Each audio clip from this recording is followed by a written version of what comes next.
The emergency voting session had dragged on for 6 hours now, and Representative Ortiz felt his patience wearing thin. The Grand Council chamber buzzed with heated arguments as delegates from 40 different species debated the Drealith Empire's request for military authorization. Ortiz adjusted his position in the mediator's chair, his translucent skin pulsing with stress patterns that any member of his species would recognize as deep concern. Ambassador Tavik stood at the central podium, his reptilian features arranged in what he clearly believed was a diplomatic expression. To Ortiz, it looked more like barely suppressed contempt.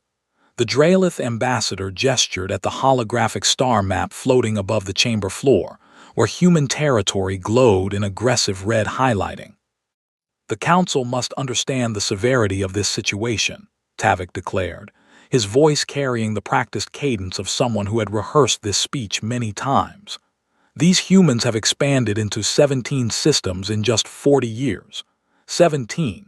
They violate protocols that have governed territorial expansion for millennia." A delegate from the Vorton Collective raised a tentacle. "Ambassador Tavik, the protocols you reference were established 3,000 years before humanity even discovered fire. How can they violate rules they never agreed to follow?" Tavik's scales rippled with irritation. Ignorance of law is no excuse. More importantly, they lack the proper respect for established powers. They treat our diplomatic overtures with casual dismissal. From her seat in the observer section, Lissa of the Centrist Union watched the proceedings with growing unease. Her crystalline body refracted the chamber's cold lighting into scattered rainbow patterns on nearby surfaces. She had reviewed the actual diplomatic transcripts between Earth and the Drealith Empire. The humans had been respectful, even cautious. What Tavik called dismissal was simply humanity refusing to accept Drealith territorial claims that contradicted existing survey data. "I have compiled comprehensive intelligence on human military capability," Tavik continued, bringing up a new series of holographic displays. "As you can see, their technology is primitive by our standards. Their largest warships barely match our light cruisers. Their population centers are concentrated on a single homeworld, making them strategically vulnerable. A limited military action would demonstrate the consequences of their arrogance and bring them into proper compliance with galactic norms." Ortiz studied the intelligence reports floating in the holographic display. Something felt wrong about them. The data seemed too convenient, too perfectly aligned with Tavik's arguments. But challenging a member empire's intelligence without proof would be a serious diplomatic breach. Commander Ravik materialized as a holographic projection beside Tavik. The Drealith military officer wore full ceremonial armor, its polished surface reflecting light like a mirror. "The Drealith Third Fleet stands ready to conduct a proportional response. We will target only military installations in their outer colonies. Civilian casualties will be minimal. The operation will conclude within 72 hours. Several council members nodded approvingly. The Krill delegation actually applauded. Ortiz felt a chill run through his body. This was moving too fast. Standard protocol required 3 months of mediation attempts before military authorization could even be considered. "Representative Ortiz," called out the senior delegate from the Azern Confederacy, "what is the mediator's recommendation?"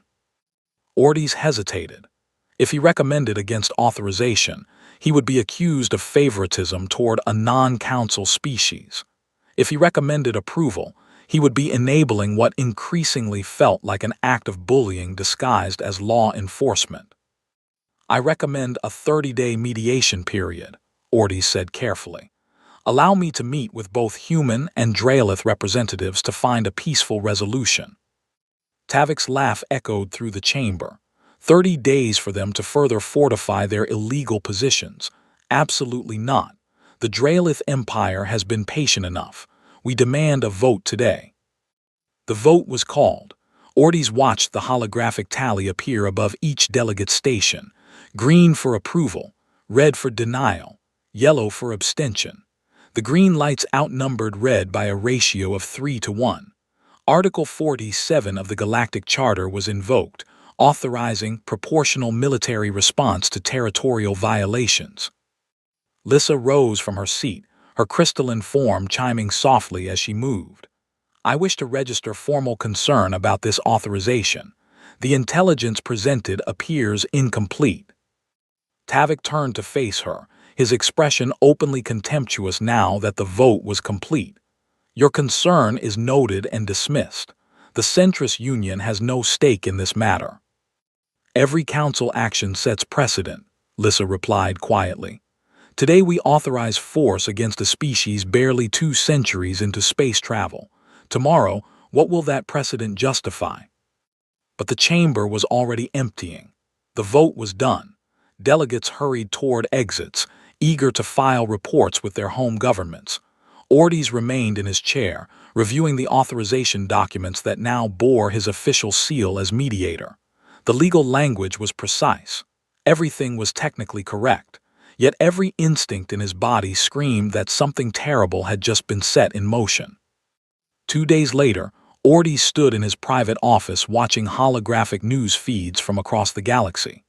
The Draelith Third Fleet had departed from their home system with great fanfare. Ravik had given an interview to military correspondents, predicting a swift and decisive operation that would establish proper respect for Draelith authority. The human diplomatic mission to the council had closed its offices that morning. The ambassador, a woman named Rodriguez, had transmitted a brief message before departing. We came to you in peace, seeking only fair treatment under your laws. You have chosen to answer us with violence against our people. Remember this moment. Remember that you made this choice.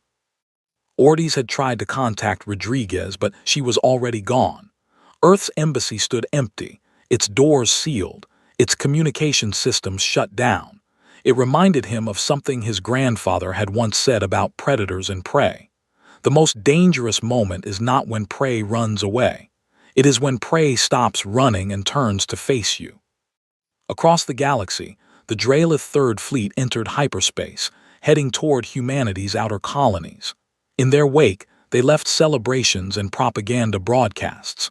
Commander Ravik addressed his fleet with confident predictions of glory.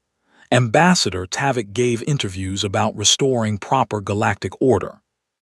And on Earth, in command centers buried deep beneath continents and oceans, quiet orders were transmitted to fleet staging areas that Draelith intelligence had never detected. Admiral Reeves reviewed tactical plans that had been prepared for exactly this scenario. The plans had names like Steel Response and Broken Pride. They were not defensive plans. They were not proportional plans. They were annihilation protocols, designed by a species that had survived ice ages, world wars, and nuclear brinkmanship. The galaxy was about to learn a lesson. Pride and arrogance were not uniquely human failings, but humanity had learned, through bitter experience, exactly what those failings cost. Titan Station had been home to 12,000 people for the past 15 years. Miners, engineers, scientists, families. They had carved out a life in the shadow of Saturn's largest moon, extracting rare minerals from beneath the frozen surface. The station itself was a marvel of human engineering, a sprawling complex of interconnected modules that spun slowly to provide artificial gravity. Director Walsh had been reviewing quarterly production reports when the first alarm sounded. After 30 years in space, she knew the difference between routine alerts and genuine emergencies. This was the latter. Unknown vessels entering sensor range, her communications officer reported, his voice tight with tension. Configuration matches Draelith military signatures, counting 240 ships. Walsh felt her stomach drop. 240 warships. For a mining station with a dozen patrol craft and some automated defense drones. This was not a border dispute. This was an execution. Sound evacuation alert, she ordered, keeping her voice calm despite the fear clawing at her chest. All civilians to transport ships immediately. Send distress signal to Earth and all nearby stations. The evacuation alarm echoed through Titan Station's corridors. Families grabbed emergency packs and rushed toward designated assembly points. Parents carried children. The elderly were helped by younger neighbors. The drills they had practiced monthly were finally being used for real. On the command deck, Walsh watched her tactical display as civilian transports began launching. 60 ships total. They could carry everyone if they packed in tight. The defense drones activated automatically, forming a pitiful screen between the station and the approaching Drelith fleet. Then a communication signal forced itself onto every screen in the station. Commander Ravik appeared, his ceremonial armor gleaming, his expression radiating superiority. Human presence in this system constitutes a violation of Drelith territorial claims, Ravik announced. You have 20 minutes to power down all systems and prepare for occupation. Resistance will be met with immediate destruction. Walsh stabbed the reply button. This is Director Walsh. We are a civilian mining operation. We are evacuating non-essential personnel. We will discuss territorial claims after our people are safe. Ravik's laugh was cold. You have 15 minutes now. Choose quickly. The civilian transports continued launching. Walsh watched the counter, 43 ships away, 17 still loading. The Drelith fleet was not moving to intercept. They simply waited, weapons powered but not yet firing. Maybe they would actually allow the evacuation. Maybe this was just intimidation. All transports away in 4 minutes, her operations chief reported. We are going to make it. Walsh allowed herself a moment of hope. Then she saw the Drelith weapons arrays beginning to glow with purple energy. They are targeting the transports, her tactical officer said, disbelief in his voice. Sir, they are targeting the civilian ships. Broadcast surrender, Walsh shouted. All channels, we surrender. Cease fire, we surrender. The Drelith weapons fired. Purple energy beams lanced across space, beautiful and terrible. 3 civilian transports, still accelerating away from the station, exploded in silent fireballs. Then 3 more. The defense drones tried to intercept, but they were swatted aside like insects. Walsh stood frozen, watching people she knew die on her tactical display. The Harris family on Transport 7, Dr. Chen and his research team on Transport 12, the kindergarten class that had performed a play just last week, all aboard Transport 15. Gone. All gone. The firing stopped. 9 transports destroyed, 3,000 dead. The remaining ships scattered in panic, fleeing in different directions. The Drelith fleet did not pursue them. Ravik appeared on screen again. Resistance was foolish, he said. The station will now be occupied. All remaining personnel will be processed as prisoners of war. Walsh did not respond.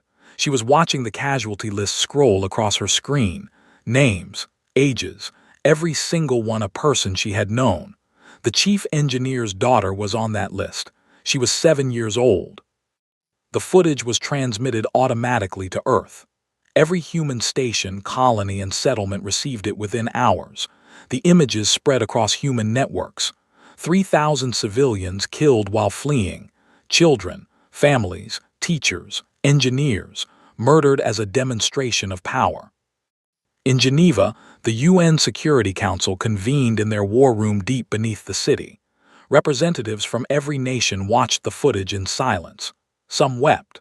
Others sat with faces carved from stone. Admiral Reeves did not show emotion. He had learned long ago that rage was useless unless it could be channeled into action. He had prepared for this possibility. Humanity had been in space for less than 2 centuries, but they were not naive. Every species they encountered had thousands of years of spacefaring history. The galaxy was not kind to the weak. The Drelith have committed an act of war against civilian targets, Reeves stated. Under Article 51 of our charter, Earth has the right to defend itself. I am requesting authorization for full military response. The vote was unanimous. Every representative transmitted their authorization code. Reeves accepted each one, feeling the weight of what was about to happen. This was not a border skirmish. This was not a limited engagement. The Drelith had killed 3,000 civilians to prove a point. Humanity was about to respond with everything they had. Activate all fleet elements, Reeves ordered. Recall all diplomatic personnel from Council space. Issue evacuation warnings to all civilian vessels. Authorization code, broken pride, execute. Across human space, the order was received. Fleet elements that the Draelith believed did not exist began moving toward staging positions. Ships that had been running silent for years powered up their reactors. Bases hidden in asteroid fields and gas giant atmospheres activated their defenses. The industrial capacity of 8 billion humans turned toward a single purpose. The Draelith had demonstrated their military doctrine: overwhelming force, casual cruelty, victory through intimidation. They expected humans to respond according to galactic norms, negotiate, protest to the Council, accept a peace treaty that favored the aggressor. But humanity had different norms. Humanity remembered when nations had thought conventional warfare was civilized, when rules of engagement meant something, when treaties were respected. They also remembered what happened when those norms were violated. They remembered total war. They remembered what it meant to face extinction and choose to fight back with everything available. The Draelith Third Fleet celebrated their victory at Titan Station. They posted triumphant messages across galactic networks. They had proven human weakness. They had demonstrated Draelith superiority. Commander Ravik gave interviews about the successful operation. They had 3 days before humanity arrived. 3 days of celebration before they learned what they had actually done. They had not demonstrated superiority. They had removed any reason for humanity to show restraint. Intelligence reports flooded into Commander Ravik's tactical center aboard the Pride of Draelith. The reports were concerning but not alarming. Human fleet elements were moving. Patrol groups had broken off from their normal routes. Communications traffic had increased significantly across all human networks. They are mobilizing for a counterattack, his tactical officer observed. Estimated force composition suggests 3, perhaps 4 battle groups. Ravik studied the projections with satisfaction. 4 battle groups, against his Third Fleet plus the Second and Fourth Fleets that were already en route to reinforce him. The humans were going to make a stand. Excellent. A proper military defeat would cement Draelith dominance far more effectively than the Titan Station operation. Deploy screening elements near Jupiter, Ravik ordered. When the humans arrive, we want detailed scans of their ship capabilities. Let them think they have a chance before we crush them. The Draelith Second and Fourth Fleets arrived 2 days later, bringing total forces to nearly 700 warships. Ravik held a briefing for all flag officers, his confidence radiating through the holographic conference. The humans will come to us, he explained, highlighting the Jupiter system on the tactical display. Pride will force them to defend their inner system. We will meet them here, destroy their fleet, and then dictate terms directly to Earth. The Council authorized proportional response. We are going to exceed that authorization and dare them to complain about it. Laughter echoed through the conference. The assembled Draelith commanders shared Ravik's contempt for human capabilities. Every intelligence assessment supported their confidence. Human ships were smaller. Human weapons had shorter range. Humans had been in space for barely 2 centuries. This would be a massacre. Near Jupiter, a small human force appeared exactly where Ravik had predicted. 15 ships, arranged in a defensive formation near Europa. They broadcast a challenge on all frequencies, demanding the Draelith withdraw from human space. Predictable, Ravik muttered. All fleets advance, maintain formation. I want those ships disabled and captured if possible, trophy vessels for our triumph. The combined Draelith armada moved forward, weapons charged, sensors active. The human ships held position, not fleeing, not advancing, just waiting. Ravik felt a moment of doubt. Why were they not running? 15 ships against 700. It made no tactical sense. All vessels weapons free, Ravik commanded. Fire at will. The Draelith fleet opened fire. Purple energy beams and plasma torpedoes crossed the distance toward the human ships. Point defense lasers from the human vessels intercepted most of the incoming fire. The few hits that connected splashed against energy shields that seemed far more robust than intelligence had suggested. Then space behind Europa and Ganymede erupted with new contacts. Dozens of ships, hundreds of ships, sleek vessels painted matte black, their hulls bristling with weapons that intelligence data had never documented. The human reinforcements did not announce themselves. They simply appeared and began firing. Ravik's tactical display became a nightmare of red warnings. Kinetic rounds traveling at significant fractions of light speed punched through Drelith shields like they were paper. Electromagnetic pulse weapons washed across entire formations, frying electronics and leaving ships dead in space. Missiles that maneuvered like living things hunted down targets with terrifying persistence. "Return fire," Ravik shouted. "All ships return fire." The Drelith fleet tried to respond, but the humans had ambushed them perfectly. The initial picket force had not been a defensive line. It had been bait. The real attack came from three directions simultaneously, catching the Drelith in a kill box that military tacticians would study for generations. A Drelith dreadnought to port exploded, its reactor breaching in a flash that briefly outshone Jupiter itself. Two cruisers were cut in half by sustained railgun fire. A carrier group tried to launch fighters, but human point defense created a web of laser fire that destroyed the small craft before they could form up. "They are jamming our communications," his communications officer reported, panic clear in her voice. "I cannot coordinate with Second Fleet." Ravik watched his tactical display with growing horror. The numerical advantage meant nothing. The Drelith ships were larger, but the human vessels moved with frightening agility. Every human ship seemed to know exactly where to be, exactly when to fire. Their formations flowed like water, never presenting vulnerable flanks, always maintaining overlapping fields of fire. "All ships emergency jump," Ravik ordered. "Retreat to fallback position."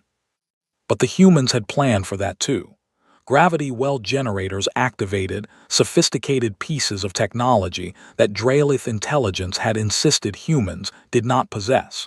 Jump drives refused to engage within their influence. The Drelith fleet was trapped. The battle lasted 4 hours. 4 hours of systematic destruction. The humans did not grandstand. They did not broadcast threats or demands. They simply executed their battle plan with mechanical efficiency. When Drelith ships tried to surrender, the humans accepted, directing them to designated holding areas. When ships tried to fight, they were destroyed. By the time it ended, the Drelith had lost 60% of their combined fleet. 420 warships destroyed or disabled. Thousands of crew dead. The survivors, including Ravik's flagship, were surrounded by human vessels that kept weapons locked but held fire. Boarding craft approached the Pride of Drelith. Ravik considered ordering his crew to fight, but what was the point? They had lost. Completely. Absolutely. The inferior humans had crushed 3 Drelith fleets in a single afternoon. Human marines breached the bridge. They moved with professional efficiency, weapons ready but not firing unnecessarily. The lead marine, a woman with lieutenant insignia on her armor, approached Ravik directly. "Commander Ravik, you are under arrest for war crimes," she stated. "Specifically, the murder of 3,000 civilians at Titan Station." Ravik wanted to argue, to claim military necessity, to demand respect for his rank, but the words died in his throat. Through the damaged viewport of his bridge, he could see the wreckage of his fleet drifting in space. The Pride of Drelith, the symbol of his people's military supremacy, was a broken shell. A holographic transmission activated on one of the few functioning screens. Admiral Reeves appeared, his expression hard as stone. "You attacked our civilians," Reeves said quietly. "You killed 3,000 people to prove a point. Now you face the consequences. Your people wanted to teach humanity our place in the galaxy. Let me teach you something instead. We are not prey, we are not victims, and we do not forget." The transmission ended. The human Marines secured the Drealith bridge crew and began processing them as prisoners. Ravik slumped in his command chair, his ceremonial armor scorched and damaged, his pride shattered as completely as his fleet. Across the galaxy, the Galactic Council was receiving distress signals from the Drealith Empire. The signals painted an impossible picture. The humans, the species that was supposed to be easily defeated, had destroyed a force of 700 warships, and they were not stopping. Long-range sensors detected human fleets moving toward the Drealith home system. The Council had authorized a limited operation. They were about to discover that humanity did not recognize the concept of limited war, not when civilians were murdered, not when the aggressor showed such casual cruelty. The Council had made a choice. Now they would learn what that choice cost. The Grand Council chamber had never been this chaotic. Representatives shouted over each other, while holographic displays showed the devastation of 3 Drealith fleets in brutal detail. Representative Ortiz tried to maintain order, but his voice was lost in the pandemonium. Ambassador Tavik stood at his station, his scales pale with fear, demanding immediate council intervention. "You must stop this human aggression. They have violated every principle of proportional response. They are war criminals." Lissa rose from her seat, her crystalline body chiming with barely contained fury. "War criminals. Shall we review the footage from Titan Station again? Shall we watch 3,000 civilians die while trying to evacuate?" She activated a holographic projection. The Council fell silent as they watched the Drealith Third Fleet deliberately targeting civilian transports. Children's faces were visible through viewport windows in the moment before purple energy beams turned their ships into expanding clouds of debris. "You authorized this," Lissa said, her voice cutting through the silence. "Every member who voted for military action shares responsibility for those deaths. The Drealith asked for permission to commit murder, and you gave it to them." A delegate from the Azern Confederacy attempted a defense. "We authorized proportional response to territorial violations. We did not authorize attacks on civilians." "Then you are fools," Lissa replied. "You handed weapons to bullies and expected them to show restraint. The humans are not violating proportional response. They are responding proportionally. 3,000 of their civilians died. The Drealith are paying the price." Ortiz finally managed to restore some order. "The immediate question is what action the Council takes now. The humans have severed all diplomatic contact. Our attempts to negotiate a ceasefire have been ignored. Long-range sensors indicate human fleets are heading directly toward Drealith Prime." The implications of that statement rippled through the chamber. Drealith Prime, the homeworld. The humans were not going to settle for destroying military forces in deep space. They were taking the war to the Empire's heart. Emperor Vorusk appeared via holographic transmission from his orbital palace. The ancient Drealith ruler wore full imperial regalia, his ceremonial robes heavy with precious metals and jewels. But his voice carried an edge of desperation that undercut his regal appearance. "The Council must honor its commitments to member species," Vorusk demanded. "The Drealith Empire requires immediate military assistance against human aggression. We invoke Article 23, Collective Defense Protocols." Silence greeted this demand. Several delegates suddenly found their data screens very interesting. The Krill delegation, who had applauded the initial authorization, were conspicuously absent from the chamber. Ortiz pulled up Article 23 on the main display. Collective defense protocols apply when a member species faces unprovoked attack. The legal question is whether human action qualifies as unprovoked given the Titan Station incident. "This is a debate for lawyers while my people face annihilation," Vorusk shouted. "I demand action now." Lissa accessed her own files and projected them for the entire council to see. "Before we discuss military intervention, perhaps we should review some other information. These are intelligence assessments of human military capability from the past 5 years. Notice anything interesting." The council members studied the data. Gradually, expressions of confusion turned to alarm, then to horror. Every major intelligence service had rated humanity as a minor threat. Every assessment had concluded that human technology lagged behind galactic standards. Every projection had estimated human military forces at a fraction of their actual strength. "How is this possible?" asked a delegate from the Vorton Collective. "Our intelligence services are the finest in the galaxy." "Because you saw what you expected to see," Lissa explained. "A young species, short spacefaring history, limited industrial base. You made assumptions and never questioned them. Meanwhile, the humans were building distributed shipyards in asteroid fields, training fleets in deep space where your sensors would never detect them, preparing for exactly this scenario." More data appeared on the displays. Human defensive networks that had been invisible to galactic sensors. Military production facilities that dwarfed anything intelligence services had estimated. Fleet compositions that revealed humans had been preparing for major conflict since their first contact with other species. "They were planning to attack us all along," Tavik claimed desperately. "No," Ortiz said quietly. "They were planning for someone to attack them. They have been in space for less than 2 centuries. In that time, they have encountered 43 different species. 31 of those species initially responded to human contact with hostility or threats. The humans learned to prepare for the worst, and you just gave them the worst." Another holographic transmission interrupted the debate. The image was rough, clearly sent via emergency channels. It showed orbital space above Dralith Prime. The planet itself was beautiful, with purple oceans and golden continents visible below. Above it, the Dralith home defense fleet was forming up. 200 warships, the last major military force the Empire possessed. Then the human fleet arrived. It was not the scattered battle groups that had destroyed the Dralith fleets at Jupiter. This was something else entirely. A coordinated armada of over 300 vessels, their formation perfect, their approach methodical and terrifying. Admiral Reeves broadcast on all frequencies. His message was simple. "Emperor Vorusk, you have 2 choices. Unconditional surrender or we begin orbital bombardment.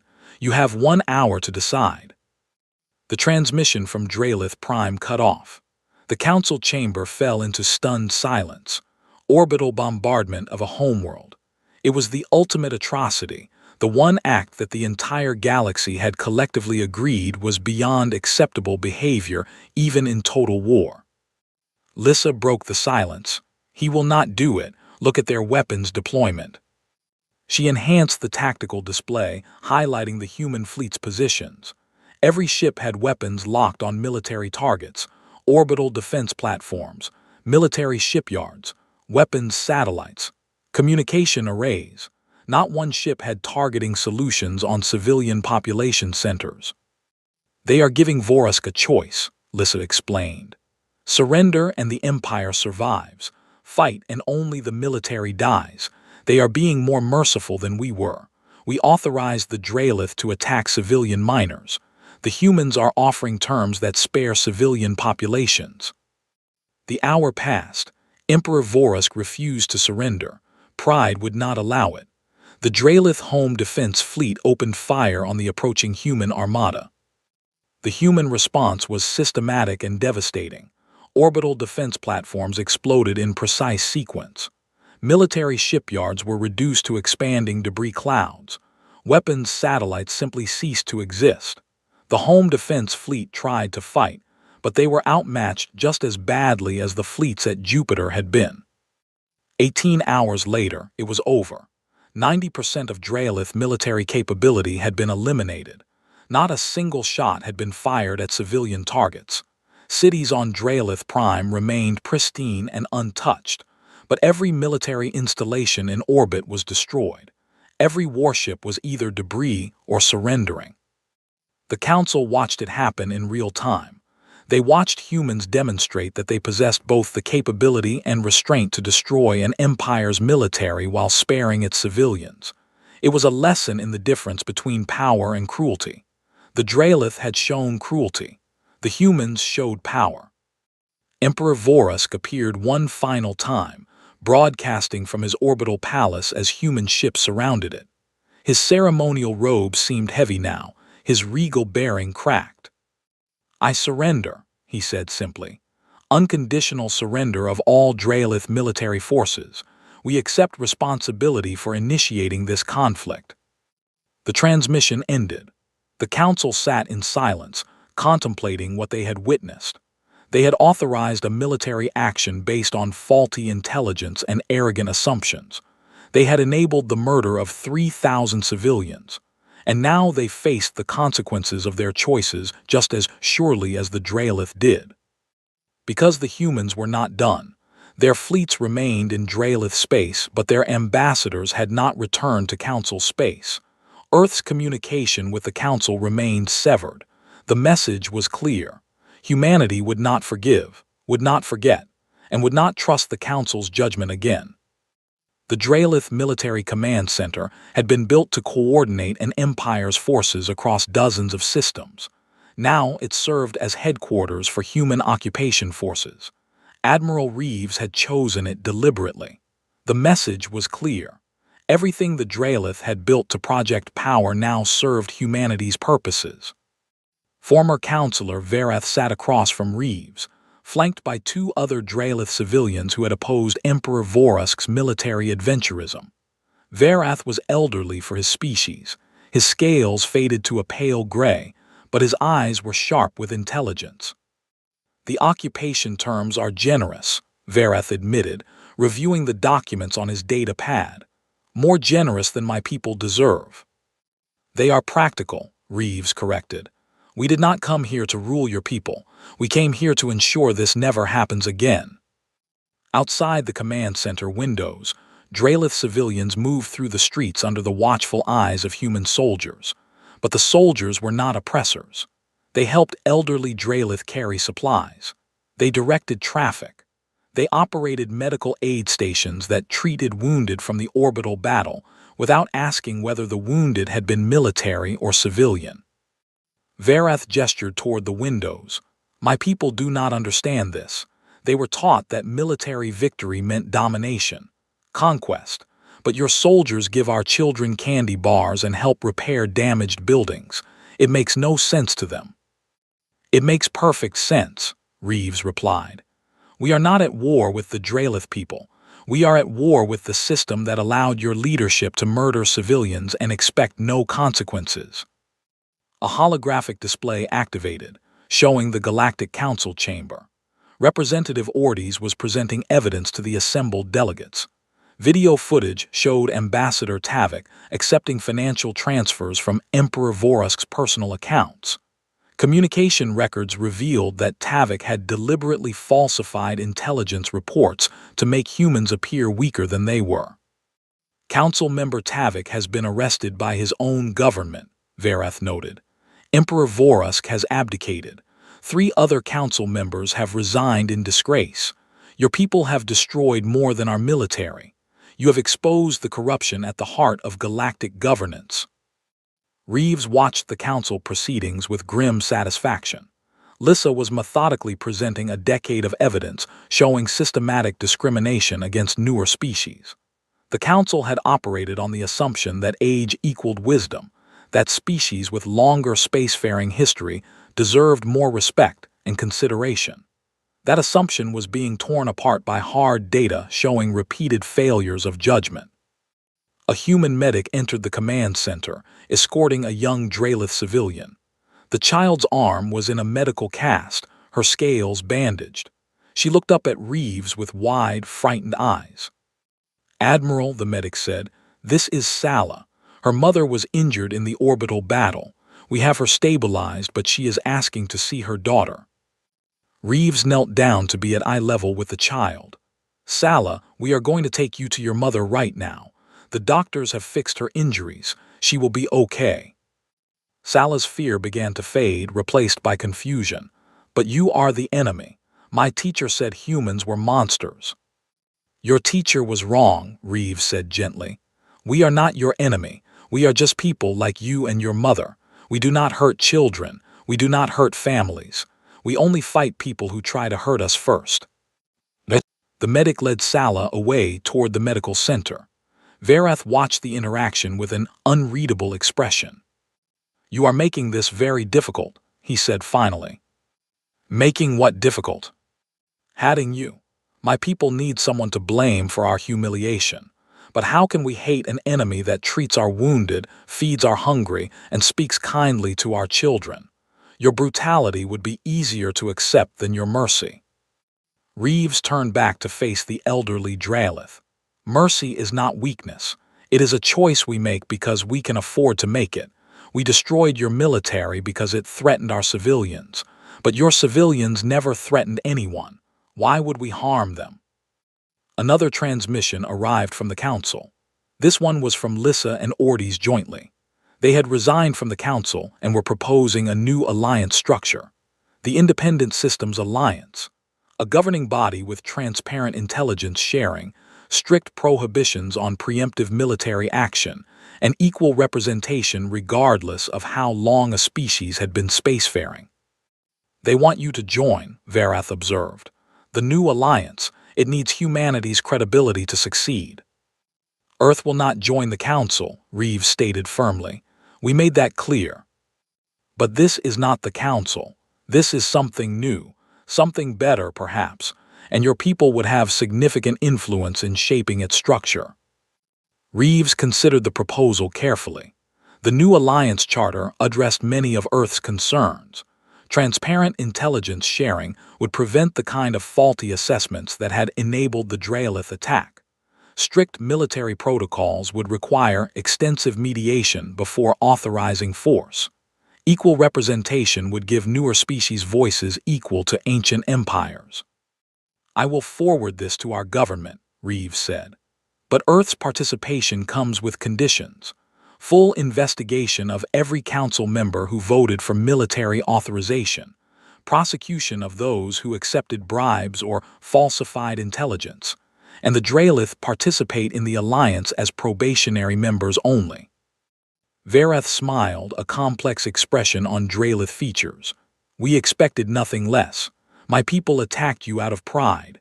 The council enabled us out of corruption and prejudice. Now we all face the consequences of those choices. Some consequences are punishment, like our military defeat, but some consequences are opportunities. Perhaps this new alliance is both." 3 months after the surrender, the human occupation was ending. Not because the occupation had failed, but because it had succeeded. The Dralith civilian government was stable. War crimes tribunals were processing military officers who had participated in the Titan Station massacre. Reconstruction of civilian infrastructure was ahead of schedule. A young Dralith engineer named Solis worked alongside human technicians repairing a communications array. His grandfather had served in the Home Defense Fleet and died in the orbital battle. Solis had every reason to hate these humans.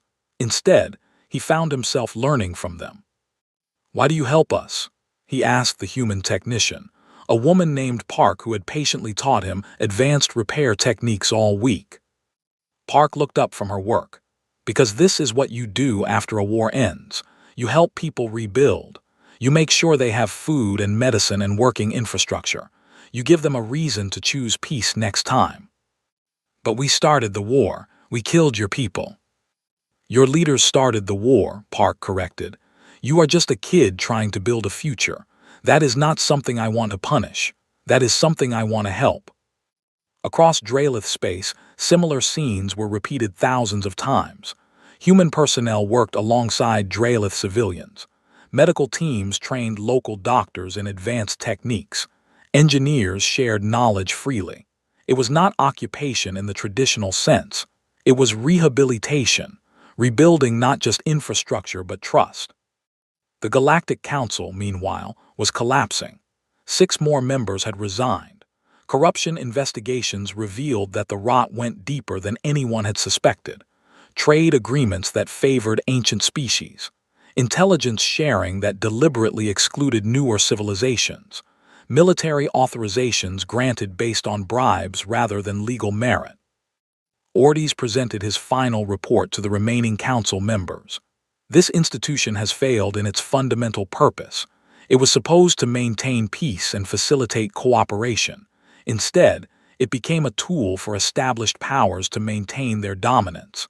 The Independent Systems Alliance offers a chance to start over, to build something better, but only if we have the courage to admit our failures. The vote to dissolve the old council was not unanimous, but the majority was clear. Ancient species that had dominated galactic politics for millennia watched their power structure crumble. Some raged. Some plotted to undermine the new alliance.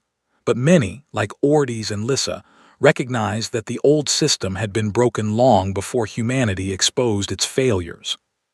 The new alliance charter was ratified by 47 species in its first month. The Draelith applied for probationary membership, accepting all conditions including war crimes prosecutions and military limitations. Earth joined as a founding member, bringing their technological capabilities and hard-won wisdom about the costs of war. In the ruins of the old order, something new was being built. Not perfect, not without challenges, but honest in ways the old council never was. The Draelith had attacked for pride. The council had failed through corruption.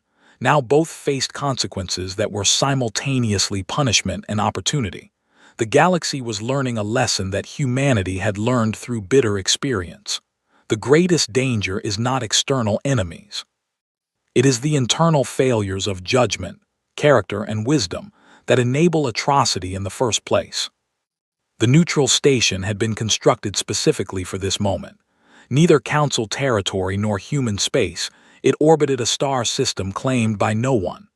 The conference hall was simple, functional, stripped of the grandeur that had characterized the old council chamber. That simplicity was intentional. This was not about ceremony. This was about building something real. Ambassador Rodriguez entered the hall with a small delegation. Admiral Reeves walked beside her, no longer in combat uniform but in formal diplomatic dress. Behind them came representatives from Earth's various continental governments. The message was clear. Humanity was not sending one voice. They were sending many because that is how decisions should be made. The hall was already filling with delegates from dozens of species. Ordes and Lyssa had worked tirelessly to organize this first formal assembly of the Independent Systems Alliance. Younger species sent their ambassadors with hope visible on features both familiar and alien. Established species sent representatives with skepticism and calculation in their bearing. Emperor Vorusk's replacement, a civilian administrator named Teles, sat with the Draelith delegation in a section specifically marked for probationary members. Teles wore simple robes, not imperial regalia. The Draelith who accompanied him were scholars and engineers, not military commanders. The old council had sent observers. They sat in a separate gallery, their presence tolerated but not welcomed. Among them were several delegates who had voted to authorize the Draelith attack. Their expressions ranged from defiant to ashamed. Lyssa called the assembly to order. Her crystalline form caught the light, creating rainbows across the hall's walls. We gather today not to celebrate victory or mourn defeat, but to build something better than what we had. The old system failed because it prioritized power over justice, age over wisdom, and tradition over truth. The Independent Systems Alliance will succeed because we choose different priorities. Rodriguez stood when invited to address the assembly. She took a moment to look around the hall, making eye contact with delegates from species she had never met, worlds she had never visited. This was the moment that would define humanity's place in the galaxy for generations. Earth was invited to join the Galactic Council, Rodriguez began. We were offered a seat at the table of power. We declined. Not because we are ungrateful, but because we cannot trust a system that enabled the murder of our civilians and then acted surprised when we defended ourselves. Murmurs rippled through the hall. Some delegates nodded agreement. Others shifted uncomfortably. The council operates on assumptions that seem reasonable until you examine them closely, Rodriguez continued. Older species deserve more respect. Longer spacefaring history means greater wisdom. Newer civilizations should defer to established powers. These assumptions led directly to the deaths of 3,000 human civilians at Titan Station, because the Draelith believed their ancient lineage gave them the right to dictate our territorial boundaries, because the Council believed our youth made our concerns less important. She activated a holographic display showing the charter of the Independent Systems Alliance. This charter rejects those assumptions. Every species has equal voice regardless of age. Intelligence is shared transparently, so no one makes decisions based on deliberate lies. Military action requires extensive mediation and can only be authorized when all peaceful options are exhausted. And most importantly, those who violate these principles face real consequences. Teles rose from the Draelith delegation. Ambassador Rodriguez, the Draelith Empire formally requests probationary membership in the Independent Systems Alliance. We accept all conditions including war crimes prosecutions, military limitations, and oversight of our territorial claims. We cannot undo the harm we caused, but we can work to ensure it never happens again. Rodriguez nodded acknowledgement. Earth supports Draelith probationary membership, not because we forgive what your previous government did. We will never forget our dead, but we recognize that your civilian population and new leadership had no part in those crimes. Justice means holding the guilty accountable, not punishing the innocent. The vote on Draelith membership was called. It passed with significant majority. Some species voted no, unable to move past recent events, but enough voted yes to send a clear message. The new alliance valued redemption as well as accountability. Over the next hours, the Assembly ratified the alliance structure, transparent intelligence sharing protocols, strict limits on military authorization, economic cooperation based on mutual benefit rather than dominance, dispute resolution through mediation rather than force. Each provision addressed a specific failure of the old council system. An observer from the council requested permission to speak. The ambassador from the Azern Confederacy, one of the species that had voted to authorize Draelith military action, stood with visible difficulty. The council made terrible mistakes, the Azern admitted. We enabled atrocity through corruption, prejudice, and lazy assumptions. Some of my colleagues refuse to acknowledge this. They plot to undermine your alliance. They believe the old order can be restored, but I am here to say they are wrong. The council is finished, not because you destroyed it with military force, but because we destroyed it through our failures of character and judgment. The Azern paused, gathering courage for what came next. The Azern Confederacy formally withdraws from the Galactic Council and requests membership in the Independent Systems Alliance. We will accept any probationary conditions you deem appropriate. Silence filled the hall. Then Lissa began the crystalline chiming that was her species' form of applause. Ortiz joined her, his translucent skin pulsing with colors that signified approval. Within moments, the entire hall echoed with the sounds of dozens of different species expressing support. The old council was not just failing. It was being actively abandoned by its own members. Species were voting with their allegiances, choosing reform over tradition. The assembly continued for 3 days. 47 species joined as full members.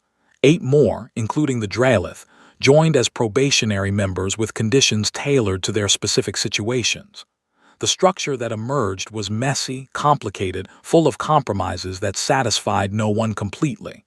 It was also honest, transparent, and accountable in ways the old council had never been.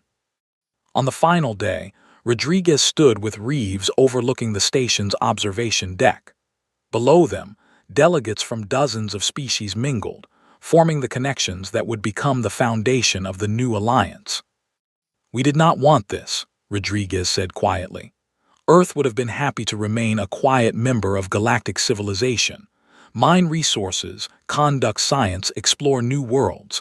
Instead, we had to fight a war and rebuild galactic governance." "The galaxy forced our hand," Reeves agreed. "They attacked our civilians, expecting us to accept it as the price of being young and weak. They learned we are neither young enough nor weak enough to accept such treatment." Do you think it will work, this alliance? Reeves considered the question carefully. It will work better than what came before. That is a low bar, but it is a start. Some species will resist. Some will try to recreate the old power structures. But enough species are committed to making this succeed that I believe they will overcome that resistance. Below them, a human diplomat shared a meal with a Draelith scholar. A few tables away, Lissa discussed trade agreements with representatives from 3 different species. Ordes facilitated a debate between 2 civilizations that had been rivals for centuries, helping them find common ground. The Draelith had attacked for pride, believing their ancient heritage gave them the right to dominate newer species. The Council had enabled that attack through corruption, prejudice, and willful blindness to their own failures. Both had faced consequences that were simultaneously punishment and opportunity. 3,000 humans had died at Titan Station. That debt could never be fully repaid, but their deaths had exposed failures that might have caused millions more deaths if left unchecked. The galaxy had been operating on faulty assumptions about power, wisdom, and justice. Those assumptions had been shattered by humanity's response. Now came the hard work of building something better, not perfect, never perfect, but honest enough to acknowledge failures, strong enough to hold the powerful accountable, wise enough to learn from tragedy rather than repeating it. Rodriguez watched the delegates below and allowed herself a moment of cautious optimism. Humanity had not sought galactic leadership, but when forced to choose between accepting injustice and demanding something better, they had chosen the harder path. That choice would define not just humanity's future, but the future of every species that chose to build this new alliance together. The age of casual cruelty was ending. The age of assumed superiority was over. Something new was beginning. It would have growing pains. It would face challenges. But it would be built on a foundation of accountability and truth rather than corruption and prejudice. That was worth the cost. That was worth the fight. And that was the real consequence of what the Draelith had started. They had attacked for pride. The Council had failed through corruption. And together, they had forced the galaxy to finally face the truth about itself and choose to become something better.